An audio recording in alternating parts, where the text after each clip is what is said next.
Hello दोस्तों, मैं नीरज शुक्ला आपका हार्दिक स्वागत करता हूं बिजनेस ग्रुप ऑफ कॉमर्स पे। और आज हम लोग BHU एंट्रेंस के 2016 का पेपर सॉल्व कर रहे हैं। ठीक है, इसका फर्स्ट पार्ट में मैं 1 to 75 आपको करवाऊंगा और सेकंड पार्ट में 76 to 150 क्वेश्चन करवाऊंगा। ठीक है, तो ये फर्स्ट पार्ट है, आइए देखते हैं इसको। ये देखिए, आपका first page of the paper होता है। ठीक है, इसमें आपको सारी चीज़ों को फिल करना पड़ता है, इसमें इंस्ट्रक्शंस वगैरह हैं। बस एक बार देख लीजिए अच्छे से वीडियो को पॉज कर करके। ठीक है, अब हम लोग आते हैं क्वेश्चन पे। देखिए, पहला क्वेश्चन क्या है, social objective of the business does not include. इसमें कौन सा आप इंक्लूड नहीं करेंगे? तो इसमें आप इंक्लूड नहीं करेंगे क्रिएटिंग कस्टमर, क्योंकि ये तीनों जो है आपका किस चीज़ के लिए है, आप सोशल ऑब्जेक्टिव के लिए ही करते हैं। क्या चीज़? आप उसको क्वालिटी वाली गुड्स प्रोवाइड करते हैं, आप चार्जिंग फेयर प्राइसेस देते हैं और एम्प्लॉयमेंट जनरेट करते हैं। ये सारी की सारी क्या है, आपकी social objective of the business है। मगर ये जो क्रिएटिंग कस्टमर है, ये सिर्फ आप अपने लिए करते हैं ताकि आपका सेल क्या हो जाए, इंक्रीज होता रहे। ठीक है, आइए हम लोग आगे नेक्स्ट क्वेश्चन पे आते हैं। सेकंड क्वेश्चन पे, the form of business organisation for which there is no separate and specific legalisation in India. बोल रहा है कि ऐसा कौन सा फॉर्म्स ऑफ बिजनेस ऑर्गेनाइजेशन है जिसमें कि एक स्पेसिफिक और वो चीज़ें नहीं दी गई हैं। तो वो है आपकी कौन सी?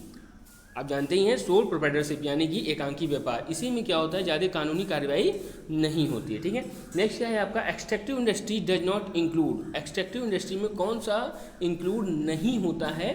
तो देखिए, इसमें क्या बोल रहा है, फिशिंग आप निकालते ही हैं तालाब वगैरह से मछली को। ठीक है, माइनिंग निकालते ही हैं, और एग्रीकल्चर मतलब जो ज़मीन से निकलता है। ठीक है, मेरे अकॉर्डिंग इसमें हंटिंग होगा, बट BHU का जो आपका आंसर शीट है उसमें आपको एग्रीकल्चर दे रहा है। ठीक है, मगर आप हंटिंग के थ्रू जाएंगे क्योंकि इसमें एक्सट्रैक्ट नहीं किया जाता। एक्सट्रैक्टिव मतलब क्या होता है, किसी चीज़ से उन चीज़ों को निकालना, और आप जानवरों को मार देते हैं। ठीक है, तो ये चीज़ किसी मतलब हो सकता है प्राकृतिक पदार्थों से जब कोई चीज़ निकालते हैं तो उसको एक्सट्रैक्टिव के अंतर्गत लेकर के आते हैं मेरे अकॉर्डिंग। ठीक है, अगर आपको कुछ और लगता है तो आप हमारे कमेंट सेक्शन पे जरूर उसमें कमेंट करें कि आपको क्या लगता है। ठीक है, आते हैं नेक्स्ट वाले क्वेश्चन पे। हम पूरी की पूरी कोशिश करेंगे कि आपको पूरा सही आंसर आपको मिले, मगर तब भी अगर मान लीजिए कुछ अगर आपको लगता है कि हाँ कुछ कमी रह गई है तो आप उसका ज़रूर हमें कमेंट करके उसमें चीज़ों को बताएं, ताकि हम ना हो तो उसको पिन कर दें उसको कमेंट को। ठीक है, नेक्स्ट आते हैं क्या चीज़, the industry which uses only one raw material for producing different products is called. मतलब एक रॉ मटेरियल लेकर के डिफरेंट प्रोडक्ट बनाया जाता है। ठीक है, तो वो चीज़ें क्या होती हैं, तो वो होती हैं आपकी एनालिटिकल इंडस्ट्री के अकॉर्डिंग। ठीक है, यानी विश्लेषणात्मक उद्योग के अंतर्गत आप एक ही चीज़ को फर्दर प्रोसेस कर करके क्या करते हैं, आप बहुत सारी चीज़ों को आप निकाल देते हैं। जैसे क्रूड ऑयल से ही आप चीज़ों को क्या नाम है, इसमें आपका turbine oil, diesel, petrol, kerosene oil, Vaseline, ये ग्रीस, ये सारी चीज़ें एक ही चीज़ों को प्रोसेस करते आपको चीज़ें मिलती हैं। ठीक है, undivided risk is related to, undivided risk किससे रिलेटेड है, तो वो आपका रिलेटेड है एकांकी व्यापार से यानी सोल प्रोप्राइटरशिप से। ठीक है, नेक्स्ट आपका क्या है, the reserve bank of India is ये रिजर्व बैंक ऑफ इंडिया क्या है, तो ये है आपका क्या है, स्टैच्यूटरी बॉडी है। ठीक है, 1934 में इसका एक्ट बना था, 1935 में इसका इस्टेब्लिशमेंट हुआ था और 1949 में उसका क्या हुआ था, राष्ट्रीयकरण हुआ था। ठीक है, अब इसके आगे का डेट आप देख लीजिए। ठीक है, नेक्स्ट क्या है आपका, the share on which the rate of dividend is pre determined is called. पहले से ही ऐसा कौन सा शेयर है जिसमें कि रेट क्या होता है, डिटरमाइंड रहता है, तो वो है आपका क्या चीज़, प्रेफरेंस शेयर। ध्यान दीजिएगा, प्रेफरेंस शेयर से पहले ही आपको 7%, 6%, ये सब सारी चीज़ें पहले ही लिखी रहती हैं। ठीक है, नेक्स्ट आपका क्या है, divorce between ownership and management it is inherent in. मतलब क्या, ओनरशिप यानी कि जो मालिकाना हक है और जो प्रबंध है, उन दोनों में क्या होता है, डाइवर्स होता है, मतलब कि अलग अलग बातें होती हैं। तो वो किसके अंतर्गत आती हैं, तो वो आपकी आती हैं किसमें, कंपनी के अंतर्गत। तो देखिए, ये आपका फोर्थ ऑप्शन क्या हो जाएगा, सही हो जाएगा। ज्वाइंट स्टॉक कंपनी जो है आपका क्या हो जाएगा, सही हो जाएगा। फिर बोल रहा है क्या, कार्टेल इज अ, कार्टेल है क्या चीज़। ठीक है, तो कार्टेल क्या है आपका, हॉरिजॉन्टल कॉम्बिनेशन है, ये कॉम्बिनेशन का एक पार्ट है। ठीक है, क्या कार्टेल क्या है आपका, हॉरिजॉन्टल कॉम्बिनेशन है। क्लियर है, नेक्स्ट हम आते हैं, नेक्स्ट क्या बोल रहा है, mixed combination is also called. Mixed combination को और किस नाम से जाना जाता है, तो वो आपका जाता है सर्कुलर कॉम्बिनेशन के नाम से। जो ऐसी चीज़ें रहती हैं उसमें सब सारी चीज़ें क्या होती हैं, इंक्लूड हो जाती हैं। ठीक है, नेक्स्ट क्या बोल रहा है, ऑल मैनेजर्स आर, सारे मैनेजर्स क्या होते हैं, तो सारे मैनेजर्स आपके क्या होते हैं, ह्यूमन रिसोर्स मैनेजर होते हैं। क्या होते हैं, ह्यूमन रिसोर्स, मानव संसाधन प्रबंध, ठीक है, इसके अंतर्गत ये सारी चीज़ें आती हैं। फिर बोला है which of the following is concern with planning and controlling both. बहुत अच्छा क्वेश्चन है, बहुत अच्छा क्वेश्चन है मैनेजमेंट का। ये क्वेश्चन बार बार लोगों को डिस्टर्ब कर देता है, तो वो है आपका बजट। जब आपके घर में बजट बनता है तो ये पता रहता है आप लोगों को, या आप खुद भी जब बजट बनाते हैं तो आप देखते होंगे कि कितना आपके पास रिसोर्सेज हैं और कितना आप एक्सपेंड करेंगे, और कुछ आपको सेविंग भी करके रखनी है ताकि इन फ्यूचर अगर दिक्कत आ जाए तो उसको भी हम लोग सॉर्ट आउट कर सकें। फिर क्या बोला है which of the following is a single use plan. Single use plan मतलब क्या कि एक बार उसको बनाया जाए फिर वो समाप्त हो जाए, तो वो आपका सिर्फ एक ही चीज़ होता है, और वो क्या होता है आपका प्रोग्राम। प्रोग्राम एक बार बनता है क्योंकि हर चीज़ के लिए प्रोग्राम अलग अलग रखाता है, ठीक है। तो यही आपका क्या है सिंगल यूज प्लान है, ठीक है। नेक्स्ट क्या बोला है organisation is a process of. Organisation किस चीज़ का प्रोसेस है, तो ये बहुत अच्छा क्वेश्चन है। तो इसमें देखिए इसका क्या है प्रोसेस किस चीज़ का है, तो establishing the structure of the relationship, assigning the activities of the enterprise, defining and grouping of the activities of the enterprises. यानी कि ये तीनों का तीनों इसके क्या है सही पार्ट है, यानी कि fourth option all of the above क्या हो जाएगा इसका सही हो जाएगा, ठीक है। नेक्स्ट आते हैं, नेक्स्ट क्या बोला है in the field of the management the principle of balance is basically related to. मतलब कि बोल रहे जो बैलेंस, प्रिंसिपल ऑफ बैलेंस यानी कि क्या बोला जा सकता है कि एक तरीके से स्थायित्व का सिद्धांत किसके अंतर्गत आता है, तो वो आपका आता है किसके अंतर्गत ऑर्गेनाइजिंग के अंतर्गत आता है, ठीक है। किसके अंतर्गत आता है ऑर्गेनाइजिंग के अंतर्गत, यानी कि संगठन के अंतर्गत वो आता है। फिर बोला है establishing standard is a part of. बहुत बढ़िया बात कि एक मानक तय करना, एक मानक तय करना वो किसका पार्ट माना जाता है, तो वो पार्ट माना जाता है आपका कंट्रोलिंग प्रोसेस का, क्योंकि कंट्रोलिंग में ही आप एक तरीके से स्टैंडर्ड को इस्टेब्लिश कर देते हैं कि हम इसी के अकॉर्डिंग काम करेंगे, इसके अकॉर्डिंग हम काम, इसके अलग हम काम नहीं करेंगे, ठीक है। अब देखिए नेक्स्ट क्वेश्चन 17 क्या है, बोल रहा है कि which of the following is not a motivational technique. Motivational technique कौन सा नहीं है, तो देखिए अगर आप पार्टिसिपेशन देते हैं तब भी होता है, जॉब इनरिचमेंट करते हैं तो भी होता है, क्वालिटी ऑफ वर्किंग लाइफ करते हैं तो भी होता है, तो कौन सा नहीं होता जॉब एनालिसिस। ये आपका मोटिवेशन का टेक्निक नहीं माना जाता है, ठीक है। नेक्स्ट क्या बोला है the directing function of management is in include, ठीक है। The directing function of the management includes, इसमें क्या चीज़ होता है, तो इसमें आपका होता है क्या चीज़, देखिए कम्युनिकेशन भी होता है, कम्युनिकेशन नहीं करेंगे तो आप डायरेक्शन कर ही नहीं सकते हैं, ठीक है। लीडरशिप नहीं करेंगे तो भी डायरेक्शन नहीं हो पाएगा, डायरेक्ट सुपरविजन नहीं होगा तो भी नहीं हो पाएगा, यानी कि ऑल ऑफ द एबव इसका क्या हो जाएगा सही हो जाएगा, ठीक है। नेक्स्ट क्या बोल रहा है देखिए planning is a function of. Planning किस चीज़ का फंक्शन है, तो प्लानिंग देखिए मिडिल लेवल में भी होता है, सुपरवाइजरी लेवल में भी होता है, टॉप लेवल में भी होता है, यानी कि ऑल ऑफ द एबव इसका क्या है एकदम सही आंसर है, ठीक है। नेक्स्ट क्या बोल रहा है the grey point is related to. Grey point किससे संबंधित होता है, तो ये किससे संबंधित होता है आपका इनफॉर्मल, ठीक है, अनौपचारिक संगठन के रिलेटेड होता है क्या चीज़ ग्रे पॉइंट कम्युनिकेशन, ठीक है। नेक्स्ट क्या बोल रहा है Mitakshara is related to. Mitakshara और दाया भाग दो कानून होता है जो कि हिंदू अनडिवाइडेड फैमिली के अंतर्गत आता है, ठीक है। संयुक्त परिवार व्यवसाय इसको हिंदी में कहते हैं, ठीक है। नेक्स्ट क्या बोला देखिए पार्टनरशिप सोज द। पार्टनरशिप के अंतर्गत क्या हम लोग सोच देखते हैं, तो पार्टनरशिप के अंतर्गत हम लोग देखते हैं देखिए क्या एग्जिस्टेंस ऑफ बिजनेस, व्यवसाय का स्थापना, ठीक है। A company has not a company क्या होता है नेशनलिटी भी होती है उसकी, रेसिडेंस भी होता है, डोमेसियल भी होता है, बट सिटीजनशिप नहीं होता है, ठीक है। तो यानी कि ऑप्शन नंबर फर्स्ट क्या हो जाएगा सही हो जाएगा। 24 देखिए 24 क्या बोल रहा है कि the consumer controls his own supplies and cuts out the profit of the middleman, this is related to. ये किससे संबंधित होता है, तो ये आपका संबंधित होता है कोऑपरेटिव इंटरप्राइजेस से संबंधित होता है, ठीक है। नेक्स्ट क्या बोला यानी कि सहकारी संस्थाएं इसको कहते हैं हिंदी में। 25वां क्या बोला देखिए certificate of incorporation of company is issued by. ये किसके द्वारा इशूड होता है, तो देखिए ये इशूड होता है, ये इशू होता है रजिस्ट्रार ऑफ द कंपनी के द्वारा, ठीक है। नेक्स्ट क्या है for the meeting of a private company the quorum is. देखिए प्राइवेट कंपनी में हम लोग लास्ट 2015 में भी ये क्वेश्चन आ चुका था, मगर वो पब्लिक कंपनी के लिए आया था और ये क्या है प्राइवेट कंपनी के लिए पूछा है, तो हमने बताया भी था। अगर आप हमारा पेपर नहीं देखें तो हम पूरा 2011 से पेपर सॉल्व करवाते हुए चले आ रहे हैं, ठीक है। आप उसको जरूर देखें, इससे क्या होगा आप जितना ज़्यादा बार पेपर को सॉल्व करेंगे उतनी बार आपको समझ में आएगा कि पेपर का पैटर्न कैसा बीएचयू का होता है। बीएचयू हमेशा 2 क्वेश्चन में फंसा देता है, ठीक है। आपको बहुत अच्छे से आता रहेगा, सिर्फ इसका क्लू क्या होता है मालूम है, 2 ऑप्शन में आपको ऐसा कंफ्यूज करेगा कि आप सही नहीं लगा पाओगे। इसमें माइनस मार्किंग होने के कारण बहुत लोगों का क्या होता है समझ में नहीं आता है और दिक्कत कर देते हैं, ठीक है। तो आप अगर पेपर बार बार सॉल्व करोगे ना तो इससे क्या होगा कि आपको प्रैक्टिस हो जाएगी कि हाँ क्वेश्चन कैसे पूछता है। तो आप बार बार वीडियो को देखो जिसके कारण कि आपको चीज़ें ठीक हो जाएं, ठीक है। नेक्स्ट क्या है देखिए, इसमें क्या बोल रहा है, for a meeting of a private company the quorum is, यानी गणपूर्ति, कोरम का वो हिंदी में कहते हैं गणपूर्ति की संख्या, एक सभा अगर आप आयोजित कर रहे हैं तो उस सभा में यानी कि मीटिंग में आपको कितने कम से कम मेंबर की ज़रूरत होती है, तो वो आपके कम से कम मेंबर की ज़रूरत कितनी होती है, 2 मेंबर कम से कम होने चाहिए प्राइवेट कंपनी में। अगर पब्लिक कंपनी है तो कम से कम 5 मेंबर होने चाहिए, ठीक है। तो आप अपना सभा कर सकते हैं, मीटिंग ऑर्गेनाइज कर सकते हैं। 27 देखिए क्या बोला, विच of the following is the most appropriate statement, इसमें कौन सा मोस्ट अप्रोप्रिएट स्टेटमेंट बोल रहा है, तो देखिए क्या बोला है, थर्ड वाला ऑप्शन क्या है इसका सही है, business organisation factors of production. ये सबसे बढ़िया और सही स्टेटमेंट इसका है, और सारी चीज़ें तो हैं ही, मगर ये सबसे फैक्टर ऑफ प्रोडक्शन से रिलेटेड क्या है, बिजनेस ऑर्गेनाइजेशन रखा जाता है। Who can be a managing director of a company, कितना अच्छा क्वेश्चन दिया देखिए कि कौन मैनेजिंग जो है डायरेक्टर बन सकता है कंपनी का, तो कौन बन सकता है आपका डायरेक्टर ऑफ द कंपनी, क्या हो सकता है, मैनेजिंग डायरेक्टर बन सकता है। A company which restrict the right to transfer its share is called, ठीक है। देखिए इसमें क्या हो जाएगा आपका प्राइवेट कंपनी, प्राइवेट कंपनी वाले क्या होते हैं कि अपने राइट्स को ट्रांसफ़र नहीं कर सकते हैं, ठीक है, इनको रिस्ट्रिक्शन लगी रहती है।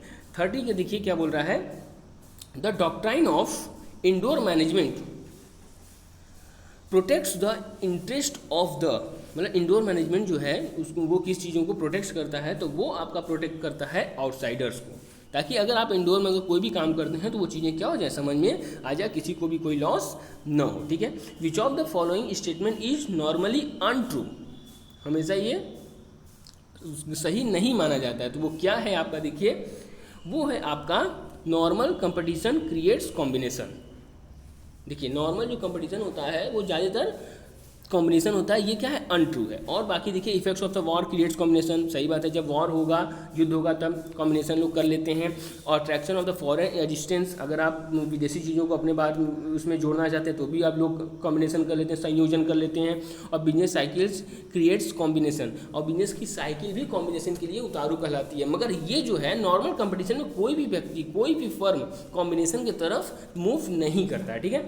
32 देखिए क्या बोल रहा है कि which of the following does not come under the category of aids to trade, तो देखिए इंश्योरेंस आता है, बैंकिंग आता है, वेयर हाउसिंग आता है, सेलिंग आपका नहीं आता है, ठीक है, एड्स टू ट्रेड में ये अलग है, क्लियर है। एड्स टू ट्रेड मतलब क्या होता है, व्यवसाय की सहायक, हमने आपको बताया था, इसमें क्वेश्चन पूछता है, देखिए कॉमर्स इक्वल टू क्या होता है, ठीक है, कॉमर्स इक्वल टू होता है trade plus aids to trade, ये आपका क्या है क्वेश्चन फॉर्मूला है, और ये फॉर्मूला भी कई बार आ चुका है। तो कॉमर्स इक्वल टू क्या होता है, तो trade plus aids to trade होता है, तो इसको भी आप अच्छे तरीके से ध्यान दे दें।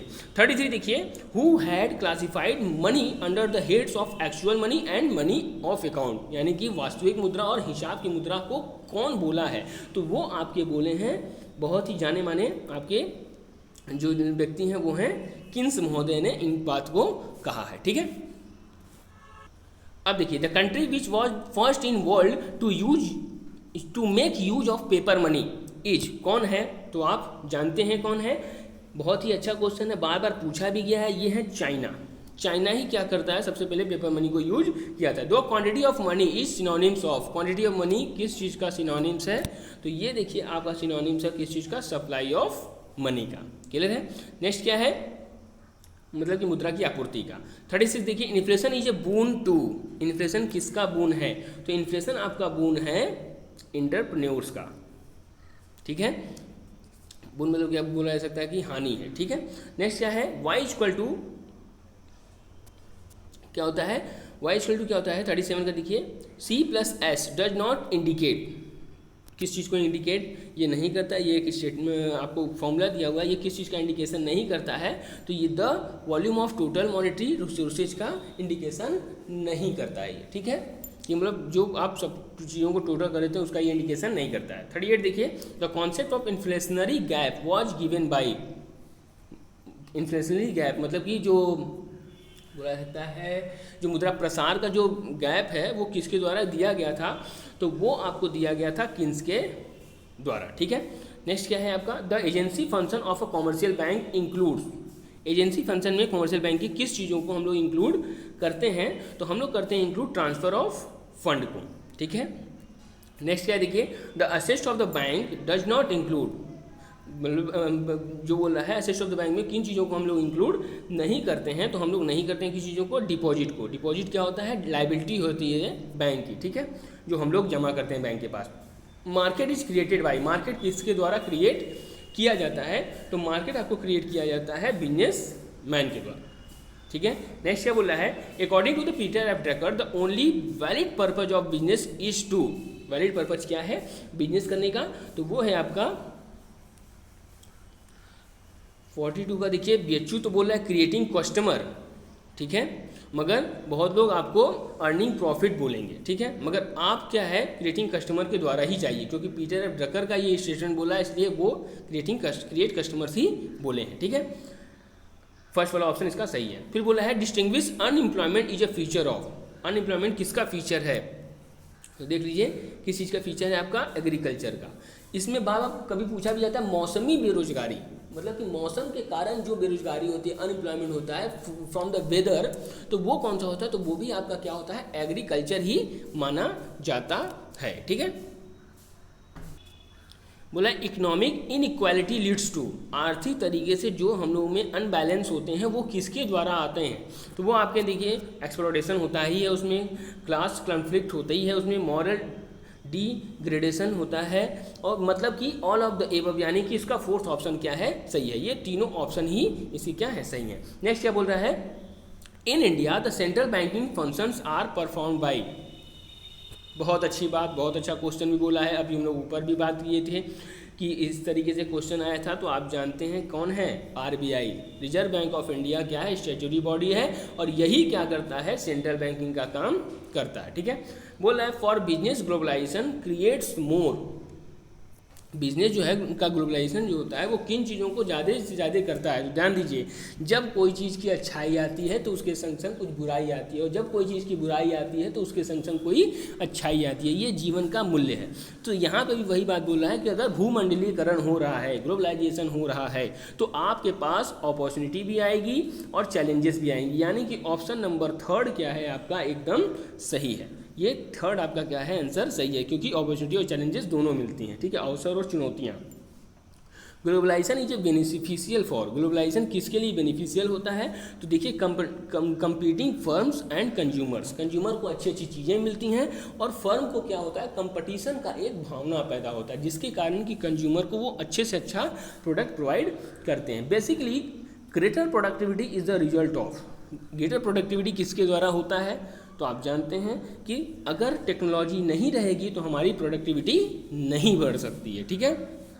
फिर बोला है which of the following is not a feature of capitalism, पूंजीकरण का कौन सा फीचर नहीं है, ठीक है, विशेषताएं नहीं है, तो वो है आपका कौन सा, प्रोमोटिंग स्ट्रॉन्ग पब्लिक सेक्टर, यही नहीं है, ठीक है, क्योंकि पूंजीकरण के अंतर्गत क्या होता है, वो एक व्यक्ति के केंद्रीकरण हो जाता है सारी चीज़ें, ठीक है।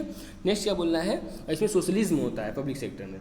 50 में क्या है देखिए, which committee was setup to review the concept of private line, sorry poverty line, कौन सा है, तो इसमें देखिए कौन सा है आपका, चक्रवर्ती कमेटी जो है पॉवर्टी लाइन के विषय में बताइए, ठीक है। नेक्स्ट क्या बोल रहा है, which of the following is an all India specialized financial institution, कौन सा है, तो वो आपका कौन सा है, EXIM bank, export and import bank, ठीक है। अब आपको क्या करना है, ये कब इस्टेब्लिश हुआ था, ये सारे के सारे कब इस्टेब्लिश हुए थे, इसको आप लोग करेंगे, अगर हमारे कमेंट सेक्शन में बताएंगे कि ये कब कब इस्टेब्लिश हुए थे, ठीक है। नेक्स्ट हम लोग आते हैं, देखिए which of the following is a refinance institution, refinance कौन करता है, तो रीफाइनेंस आपको किया जाता है किसके द्वारा, नाबार्ड के द्वारा, ठीक है, किसके द्वारा, नाबार्ड के द्वारा। इसका फुल फॉर्म भी पूछता है और ये कब इस्टेब्लिश हुआ ये भी पूछता है, तो मैं अभी आपसे बता दे रहा हूँ इसका फुल फॉर्म और ये कब इस्टेब्लिश हुआ था, इन सब का आपको देखना है। अगर BHU निकालना है तो कुछ आपको एक्स्ट्रा वर्क करना ही पड़ेगा, ठीक है। नेक्स्ट क्या बोल रहा है, employed authority is a feature of, employed authority किसका फीचर्स है, तो वो आपका फीचर्स है किस चीज़ का, प्राइवेट पार्टनरशिप का फीचर्स है, ठीक है, यानी साझेदारी का फीचर्स है कि आप न चाहते हुए भी अगर आपको कुछ नहीं भी कहा गया तब भी आप उसमें अधिकार हो गए हैं और अब आप ही बिजनेस को क्या कर देंगे, बचाएंगे और सही तरीके से चलाएंगे, ठीक है। नेक्स्ट बोला है the partner who can not take part in the management of the partnership business is called, वो क्या कहलाएगा, तो वो आपका कहलाएगा क्या चीज़, लिमिटेड पार्टनर। वो सिर्फ पूंजी लगाया और प्रॉफिट गेन करेगा, आप काम इसमें क्या हो जाएगा, कोई और करेगा। ठीक है, नेक्स्ट क्या बोल रहा है, discovery of business idea is an important function of, business idea का जो डिस्कवरी करता है वो कौन करता है, यानी जो खोज करता है, जिसके दिमाग में स्वप्न आता है कि नए बिजनेस को इस्टेब्लिश करना चाहिए, तो वो होता है आपका प्रवर्तक, प्रमोटर जिसको कहते हैं। ठीक है, नेक्स्ट क्या बोला है, the phrase one firm industry is related to, किसके अंतर्गत ये आता है, तो ये आपका आता है किसके अंतर्गत, मोनोपोली के अंतर्गत। ठीक है, किसके अंतर्गत आता है, मोनोपोली के अंतर्गत आता है। क्लियर है। नेक्स्ट क्या बोल रहा है, the first economist who propounded the theory of rent was, हम लोग बचपन से सुनते आ रहे हैं, बचपन से मतलब क्या 11-12 से ही सुनते आ रहे हैं कि रेंट की बात कौन करता है, तो रेंट की बात आपके एक ही व्यक्ति करते हैं और वो है डेविड रिकॉर्डो। ठीक है, नेक्स्ट क्या बोला है, कंसिडरेशन में बी, अब कंसिडरेशन क्या होता है, कंसिडरेशन का मतलब होता है quit for Q something in return, मतलब क्या, अगर आप कुछ लिए हो तो उसके बदले में आप कुछ दोगे भी। अब ध्यान देना, अब ये कैसे दोगे, मान लीजिए आप कहीं भी दुकान पे कुछ खा लिए, ठीक है, अब खा लिए तो तुरंत भी पैसा दे सकते हो, बाद में भी पैसा दे सकते हो सकता है आप जब खाने गए हो तो पीछे वाले आप नहीं दिए हो, यानी कि लास्ट बार आप यूज किए थे, कुछ खाए थे वहाँ पे मगर पैसा नहीं दिए थे, यानी कि पीछे वाला भी दे सकते हो, यानी कि आपका क्या हो जाएगा, 5 प्रेजेंट और फ्यूचर तीनों कंसिडरेशन हो सकता है। क्लियर है। नेक्स्ट क्या है, an invitation of offer is क्या होता है, एक जो है इन्विटेशन ऑफ ऑफर क्या कहलाता है, तो ये आपका कहलाता है क्या चीज़, नॉट एन ऑफर, वो कोई ऑफर नहीं कहलाता। ठीक है, फिर क्या बोल रहा है 60 देखिए, a contract which is based upon the equitable principle is called, क्या कहलाता है वो आपका कहता है कंस्ट्रक्टिव कॉन्ट्रैक्ट, क्या कहलाता है, कंस्ट्रक्टिव कॉन्ट्रैक्ट आपका कहलाता है। क्लियर है। नेक्स्ट क्या बोला देखिए, which of the following is not related to free consent, free consent मतलब क्या होता है, स्वतंत्र सहमति में कौन सा इंक्लूड नहीं होता है, तो देखिए स्वतंत्र सहमति में आपका अनड्यू इन्फ्लुएंस इंक्लूड होता है, कोरिजन इंक्लूड होता है, फ्रॉड इंक्लूड होता है, बट आपका कंसिडरेशन इंक्लूड नहीं होता है। ठीक है, प्रतिफल, कंसिडरेशन को हिंदी में क्या कहते हैं, प्रतिफल कहते हैं। ठीक है, नेक्स्ट क्या बोला देखिए, a promise to marry a particular person is, ये जो है प्रॉमिस किया है किसी पर्सन से कि हम आपसे क्या करेंगे, शादी करेंगे। अब इसका क्या मतलब होता है, ये क्या है, वैलिड कॉन्ट्रैक्ट है। ठीक है भैया, अगर आप शादी करते हो तो ठीक है, हम शादी करने के लिए तैयार हैं, ऐसा कोई बात अगर कहता है तो वो क्या कहलाता है, आपका वैलिड कॉन्ट्रैक्ट कहलाता है। ठीक है, नेक्स्ट क्या बोल रहा है बेटा देखिए 63, Amar promises to give a loan of ₹10,000 to Basant, बहुत बढ़िया, if he is elected the president of a particular association it is, अगर वो प्रेसिडेंट बनेगा तब उसको 10,000 रुपये का लोन दिया जाएगा अमर के द्वारा, किसको,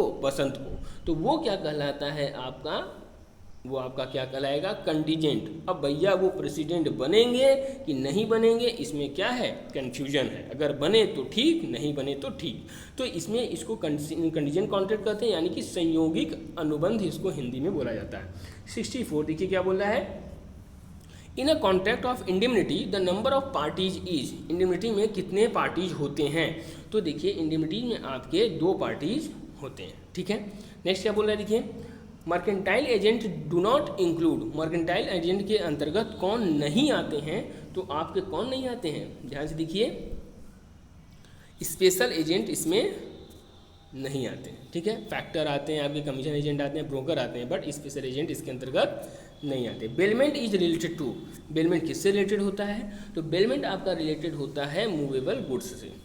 ठीक है, इसमें रखा जाता है बेलमेंट के अंतर्गत। ठीक है, negotiable instrument do not cover, किस चीज़ को नेगोशिएबल इंस्ट्रूमेंट कवर नहीं करता है, तो वो चेक को भी करता है, प्रोमिसरी नोट को भी करता है, बिल्स ऑफ एक्सचेंज को भी करता है, मनी ऑर्डर को ये नहीं करता है। ठीक है, यानी कि ऑप्शन नंबर 4 इसका क्या हो जाएगा, सही हो जाएगा। ठीक है, ध्यान दीजिए, अब इसमें कौन कौन सा सेक्शन है आपको देखना है, प्रोमिसरी नोट का कौन सा सेक्शन है, चेक का कौन सा सेक्शन है, बिल्स ऑफ एक्सचेंज का कौन सा सेक्शन है, ये आपको क्या करना है, ध्यान देना पड़ेगा। विच of the following is a negotiable instrument, कौन सा इसमें नेगोशिएबल इंस्ट्रूमेंट माना जाता है, तो वो आपका क्या हो जाएगा, 68 का देखिए ऑप्शन नंबर 3 हुंडी जो है आपका नेगोशिएबल इंस्ट्रूमेंट माना जाएगा। ठीक है, नेक्स्ट क्या बोला देखिए the doctrine of caveat emptor protect the interest of the, किसके लिए प्रोटेक्ट करता है, तो ये आपका प्रोटेक्ट करता है सेलर को, किसको करता है, सेलर को करता है, ठीक है।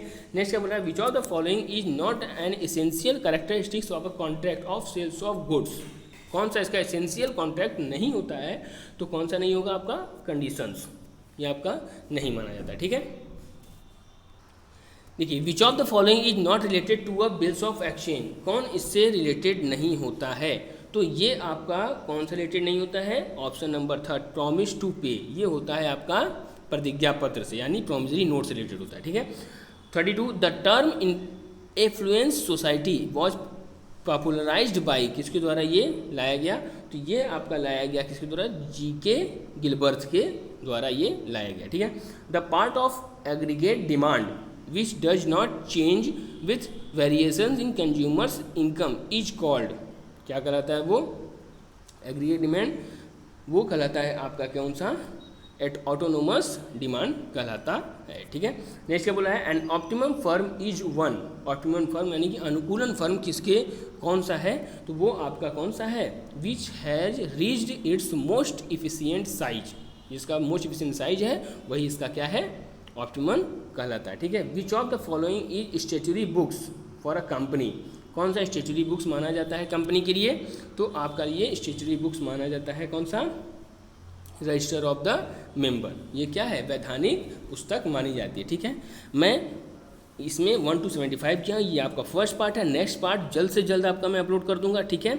अगर आपको और ज़्यादा प्रैक्टिस करनी है तो इसको, इस वीडियो को बार बार देखें, और जो मेरे लास्ट वीडियो हैं उसको भी अच्छे से देख लें। मेरे प्लेलिस्ट में टैक्स का भी एक पार्ट है, आप टैक्स भी अच्छे से समझ सकते हैं, तो इससे क्या होगा, आपका जो तैयारी होगी बहुत अच्छे तरीके से होगी। और हमारे में रेशियो एनालिसिस का भी वीडियो पड़ा हुआ है, तो उसको भी अच्छे से पढ़िए, क्योंकि रेशियो एनालिसिस से रिलेटेड भी बहुत सारे क्वेश्चन आते हैं। आप हमारे टेलीग्राम लिंक पर भी ज्वाइन हो सकते हैं, जो कि बिजनेस ग्रुप ऑफ कॉमर्स के नाम से है टेलीग्राम चैनल, वहाँ पे जाके सर्च करिए, वहाँ पे आप जुड़ जाइए, तो वहाँ पे भी आपको डेली अपडेट्स वगैरह मिलते रहेंगे, ठीक है। तब मिलते हैं बाद में, धन्यवाद।